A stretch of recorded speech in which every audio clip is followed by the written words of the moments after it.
Cəlilabad sakini bir neçə ildir ki, kartof çıxarılmasında bu qeyri-adi texnikadan istifadə edir. Texnikanı bir neçə il əvvəl dünyasını dəyişmiş Bəhlul Qardaşxanov adlı şəxsə zarasa da, oğlu Müşfiq sonradan onu daha da təkmilləşdirib.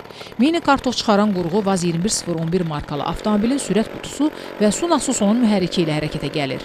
Texnikanın təkərləri isə Sovet istehsalı olan Moskviç avtomobilinə məxsusdur.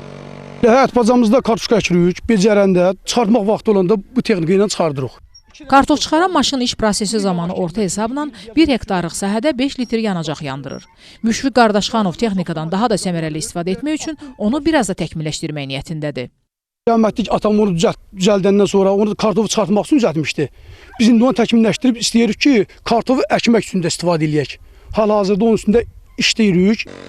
Texnika 500 manata başa gəlsə də, kartof yığımı vaxtı sahibinə torpağın hər hektarından 50 manat qazanc gətirir. Pərvanə Əliyeva, Elşən Feyzullayev, Zahid Aydınoğlu, Cəlilabad.